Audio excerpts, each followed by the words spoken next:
शांति। आज की तारीख है 15 जनवरी 2023, 15/1/2023। आज बाबा की अव्यक्त मुरली है जो कि 18/11/1993 में बाबा के द्वारा चलाई गई थी। इस मुरली का शीर्षक है संगम युग के राज दुलारे सो भविष्य के राज अधिकारी। जो बाबा के बच्चे इस संगम युग के राज दुलारे हैं, वही बच्चे भविष्य के राज अधिकारी बनेंगे। तो देखते हैं आज की मुरली से कुछ मुख्य पॉइंट्स। आज सर्व बच्चों के दिला राम बाप अपने चारों ओर के सर्व राज दुलारे बच्चों को देख रहे हैं।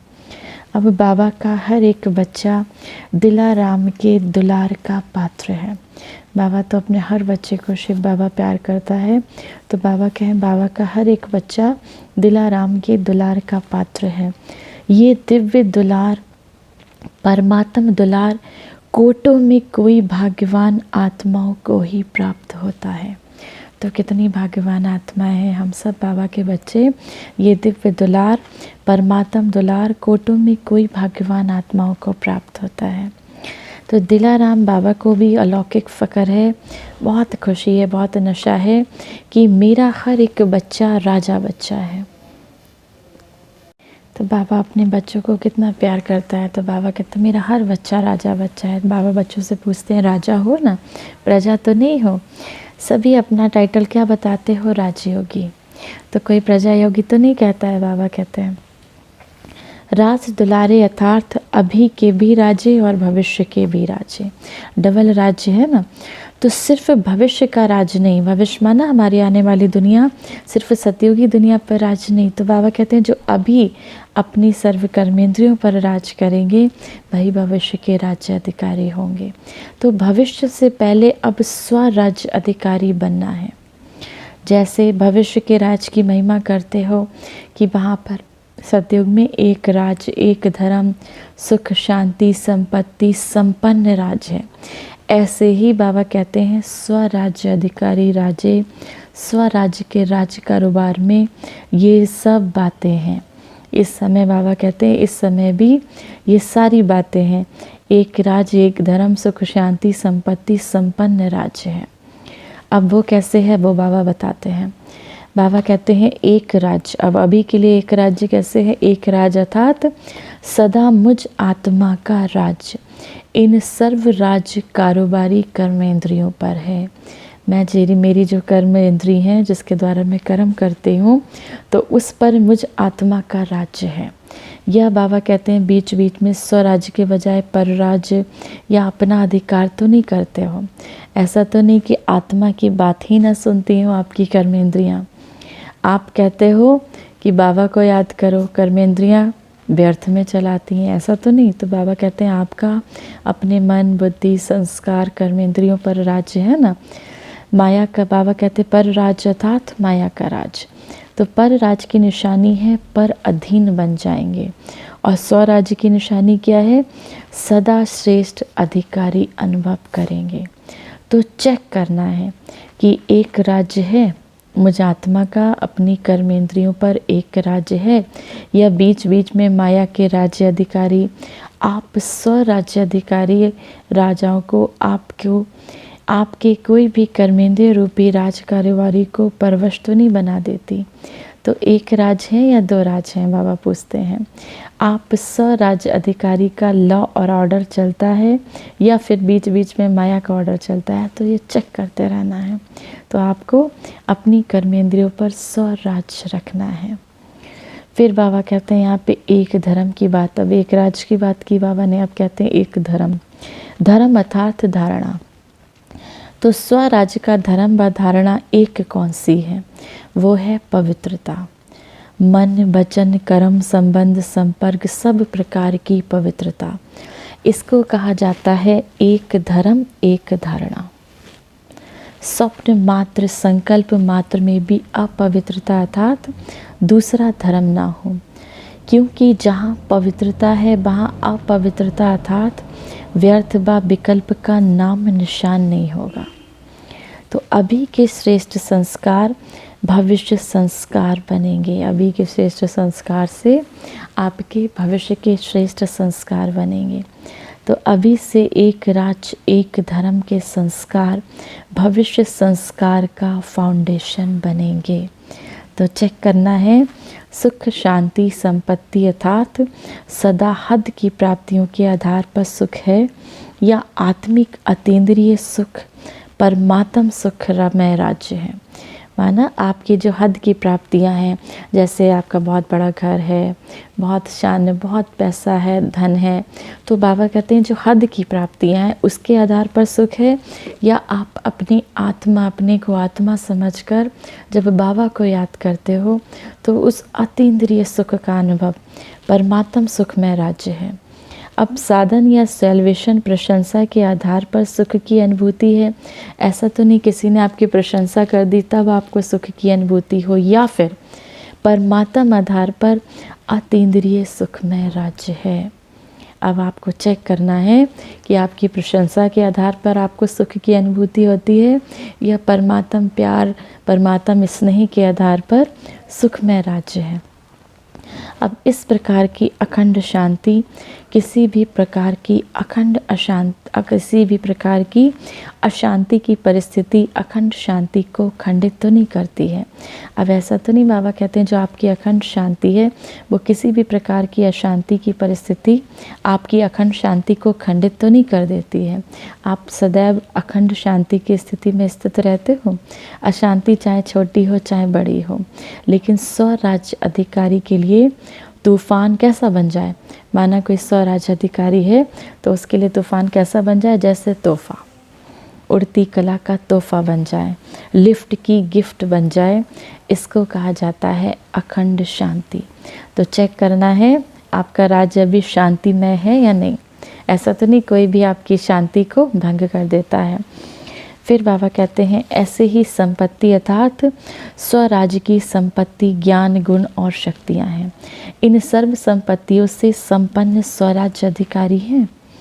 संपन्नता की निशानी क्या है? संपन्नता अर्थात सदा संतुष्टता, अप्राप्ति का नाम निशान नहीं, हद की कोई इच्छा रखने वाले नहीं। हद की इच्छा या प्राप्ति की उत्पत्ति है तो बाबा कहते हैं उसको राजा के बजाय मांगने वाले बन जाते हैं।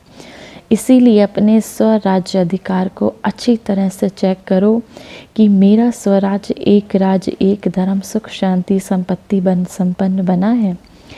कभी अलबेले नहीं रह जाना। फिर बाबा कहते हैं इसमें कभी अलबेले नहीं रह जाना। हो जाएगा, कर लेंगे, ऐसा नहीं। बाबा से बच्चे बहुत मीठी मीठी बातों से बाबा को बच्चे बहलाते हैं। राजा के बजाय बहुत बढ़िया वकील बन जाते हैं। ऐसी पॉइंट्स बताते हैं बाबा, हम इस कारणवश नहीं कर पाए, अब करेंगे, आज नहीं कर पाए कल करेंगे। तो बाबा कहते हैं बहुत नई वकील, राजा की बजाय बच्चे वकील बन जाते हैं। नई पॉइंट्स, नए कानून सुनाते हैं। तो बाबा कहते हैं वकील अच्छा लगता है या राजा अच्छा लगता है? बहुत होशियारी से वकालत करते हो। इसीलिए बाबा कहें अब वकालत करना छोड़ दो, राज दुलारे बनो। बाबा का बच्चों से स्नेह, इसीलिए सुनते देखते भी मुस्कुराते रहते हैं। अभी बाबा धर्मराज का रूप धारण नहीं किए हैं।